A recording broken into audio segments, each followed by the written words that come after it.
More and more Australians are going online to gamble, but the preliminary results of a new survey of Australian gambling, which will be released on Monday, show that betting from the couch, although convenient, has some serious problems. Michael Atkin has a story. And out the mouth he goes. If you're watching footy tonight, you'll be bombarded with commentators plugging online gambling like this. Well, Andrew Johns has gone for the Bulldogs, as certainly the punters on TAB Sportsbet have it the other way around. And regular ads that promote a punt. Mike Harding will be watching the numbers closely. A few months ago, the 21-year-old started gambling online. It makes me want to watch the game more because, like, I'll see something. Say I have small bets, I have a dollar bet on a certain thing, and I have 5 bets going at the same time. Mike is part of a new generation that wouldn't be caught dead in a TAB, but enjoys gambling from home. He's put money on everything from the Queen's Choice of hat at the royal wedding to Japanese football.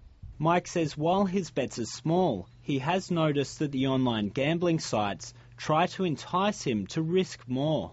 If you don't win on this game, then we'll give you your money back. If you bet a certain amount, like a certain amount of money, say bet $20 or more on this game, and then if your team loses still, then we'll give you your money back. No. Those incentives must be working. It's estimated that Australians will spend over $600 million on online sports betting in 2011. It's a trend reflected worldwide. Flag stays down, it's in! And in the 2010 FIFA World Cup, 50% of bets were estimated to be made online, which was a 700% increase in terms of the betting online from the 2006 event. New research to be presented next Monday gives an insight into Australia's online sports gamblers. 1,700 people completed the survey. Online sports bettors are more likely to be male, and they're from a higher socioeconomic bracket than non-internet sports bettors, so they're earning more money, significantly more, are earning over $150,000 a year. While punters say they enjoy the 24/7 availability and convenience of online gambling, they also listed some serious downsides. 16% were saying it was more addictive than other forms of gambling. So there is the difficulty and the danger of the internet, which is very immersive interface, people spending more time and more money than they intended and getting caught up and potentially developing problems. And the problem gamblers include the old and the new. 2/3 of the problem gamblers reported they had gambling problems before they ever went online. So these are existing problem gamblers who are seeking out another form of gambling. And internet gambling in these cases is serving to exacerbate and maintain problem gambling. It's very important to be aware of, though, that a substantial minority, 1/3 of internet gamblers who now have problems, never had any problems before they gambled online. Independent Senator Nick Xenophon says the research shows internet gambling is dangerous. Just goes to show that if you've already got a gambling problem, it will become much worse going online. You can lose your money much more quickly.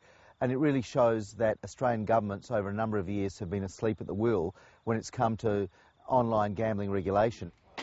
But Neil Evans from Centrebet says while the industry does police problem gambling, they can only do so much. There's a million things in the world you can say that are over-tempting, isn't there? I mean, right across the board. I mean, of course, I think the bookmaking industry does everything possible on our side of the fence to say, OK, there are temptations there, bet with your head, be responsible. A joint parliamentary inquiry is considering whether to tighten the laws that govern online gambling.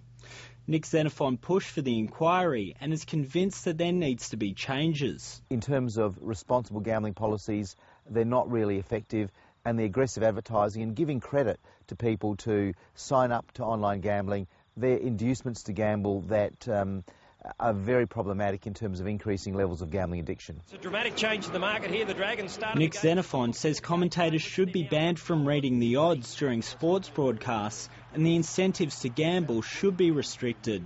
But Neil Evans says overregulation could push the industry overseas or underground. We'll go back to the old days of, sneaky bets behind the pub late at night and all that sort of thing. So you've got to be very careful about throwing around the ban tag, because what you can't see, you can't police.